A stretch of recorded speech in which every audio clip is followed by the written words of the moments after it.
This is called a Derrick crane, and the entire purpose of this crane is to work at extreme heights. And this is one of the most fascinating things in modern construction. Today we are going to get into exactly how that works, what a Derrick crane is, how it operates at the top of the skyscraper, and the fascinating step-by-step process it uses to lower itself all the way back to the ground when the job is done.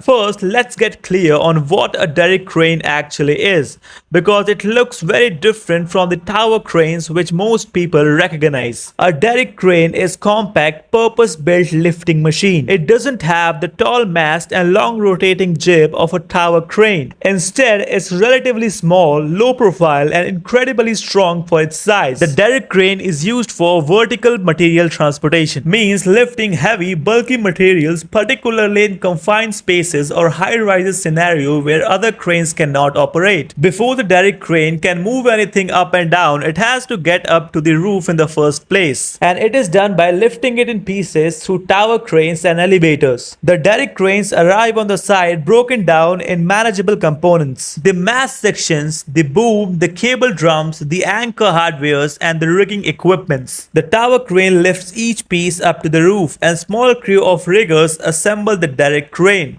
Once assembled and tested, the Derrick crane is ready. It takes over lifting duties, begin dismantling the tower crane piece by piece, and the tower crane gradually disappears. And then the Derrick crane is alone. At the top of the finished building, its job is done, and now it has to get itself down. This is the part that genuinely surprises people, because the Derrick crane does not need another crane to remove it.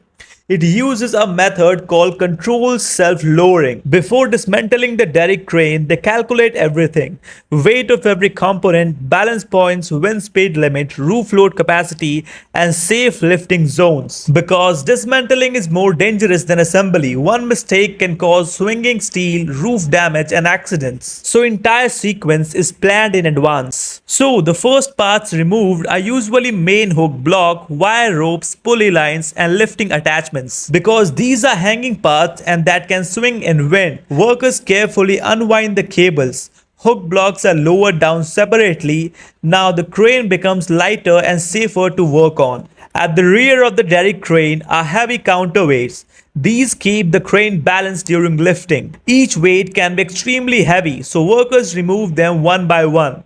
They are rigged with chains and slings, then lowered slowly using controlled lifting systems. Now the most visible part comes off, the long steel arm. This section is disconnected at pin joint or bolted connection. Sometimes it is removed in one piece, sometimes split into multiple sections. Then workers lower it carefully. If the building has space, lower down exterior side. If tight urban area, lowered to mechanical flow first. This is often the most dramatic part of the process because everyone below can see the giant arm descending from the sky. Next comes the machinery deck, electric motors, gearboxes, winches, control panels, and hydraulic units. These are detached separately. Since many parts are compact but heavy, they are lowered in crates or secured frames. At this point, the crane loses its power system and becomes only a steel frame. Now workers remove base frame and support beams. These sections are usually bolted together. They are removed top down, piece by piece. Every section is tagged and lowered safely. Eventually, only anchor plates or mounting supports remaining on the roof. Then those final steel plates are cut and unbolted too.